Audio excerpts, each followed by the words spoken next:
आज मैं आपके सामने लाई हूँ चावल के आटे से बनी हुई क्रिस्पी करारी पापड़ी की रेसिपी। बहुत ही क्रिस्पी बनती हैं और खाने में बहुत ही टेस्टी लगती हैं। तो चलिए इनको बनाना शुरू करते हैं। चावल के आटे से टेस्टी पापड़ी बनाने के लिए हमने यहाँ पर 1 कप 250 ग्राम हमने ये चावल का आटा लिया है और 2 बड़े चम्मच हमने सूजी ली है। क्योंकि हम इनको क्रिस्पी बनाएंगे तो हमने 2 चम्मच इसमें सूजी डाली है। साथ ही हमने कुछ मीठे नीम के पत्ते लिए हैं और इनको इस तरह से बारीक कट कर लिया है, तो वो भी हम इसमें डालेंगे। और अब हम इसमें डालेंगे कसूरी मेथी इस तरह से। तो कसूरी मेथी 2 चम्मच हमने ली है, तो वो डाल देते हैं। साथ ही 1 बड़े चम्मच हमने सफ़ेद तिल ली है, वो भी हम इसमें डाल देंगे। और ये हमने लिया है 1 चम्मच पुदीना का सूखा हुआ पाउडर, 1 चम्मच भुना सिका जीरे का पाउडर, 1 चम्मच चिली फ्लेक्स, 1 छोटी चम्मच हींग। बहुत टेस्टी लगती हैं, चाय के साथ आप इन्हें ले सकते हैं। बहुत ही क्रिस्पी बनती हैं, खाने में अच्छी लगती हैं। और ये इस तरह से स्वाद अनुसार आप इसमें नमक डाल लें। और अब हम इनको और भी ज़्यादा क्रिस्पी बनाने के लिए हम इसमें डालेंगे ऑयल। तो ऑयल को हमें अच्छी तरह से गरम कर लेना है और उसके बाद ही हमें इसमें इस तरह से 2 से 3 बड़े चम्मच इसमें ऑयल डालना है। तो इस तरह से हम इसमें 3 चम्मच ऑयल डालेंगे।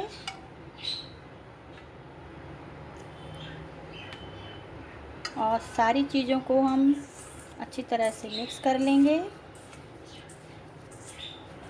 1 महीने तक आप इन्हें स्टोर करके रख सकते हैं, बिल्कुल भी ख़राब नहीं होती हैं, बहुत अच्छे से रखी रहती हैं ये जो हमारी चावल की पापड़ी हैं। अब इस तरह से सब कुछ मिक्स होने के बाद अब हम इसको आटे को गूँथेंगे। तो गूँथने के लिए हमें गर्म पानी चाहिए होगा।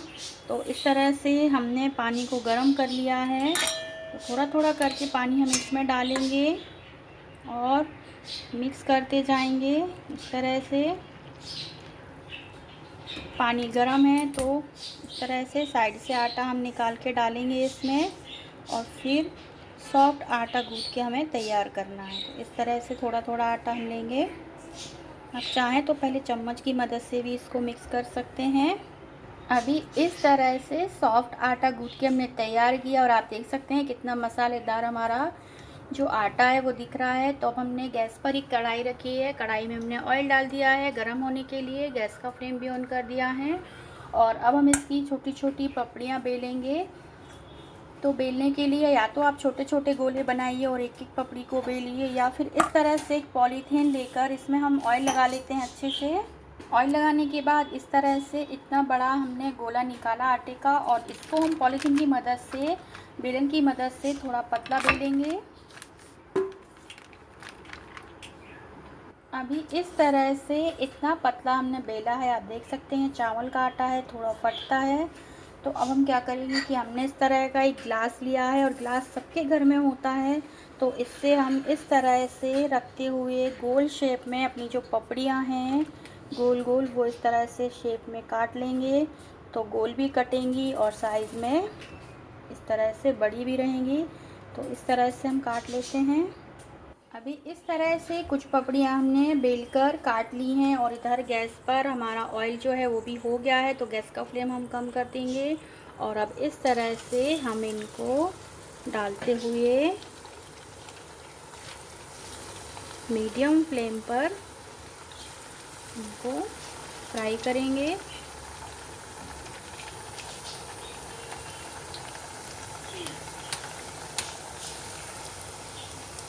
अभी इस तरह से हमने इनको पलट लिया है। तो दोनों तरफ से हम इनको हल्का गुलाबी होने तक सेकेंगे पलटते हुए। ये देखिए दोनों तरफ से हल्की गुलाबी हो गई हैं।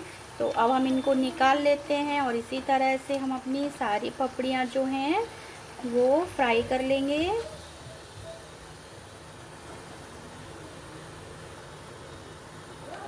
इसी तरह से दूसरे भी हम डाल देंगे इसमें फ्राई होने के लिए। और सबको इसी तरह से फ्राई करना है। अगर आप चाहें तो साइज़ में इनको छोटा भी रख सकते हैं। अभी इस तरह से दूसरे बैच की भी हमारी जो पपड़ियाँ हैं वो सिक गई हैं, तो इनको हम निकाल लेते हैं और सारी पपड़ियाँ हम इसी तरह से फ्राई करेंगे। अभी इस तरह से हमने अपनी सारी चावल की जो पापड़ी है वो बना के तैयार कर ली हैं। आप देख सकते हैं इतने 250 ग्राम आटे में ही कितनी सारी पापड़ी बन के तैयार हुई हैं। और ये मैं आपको तोड़ के भी दिखाती हूँ कितनी क्रिस्पी हैं। ये देखिए बहुत ही क्रिस्पी बन के तैयार हुई हैं ये पापड़ी।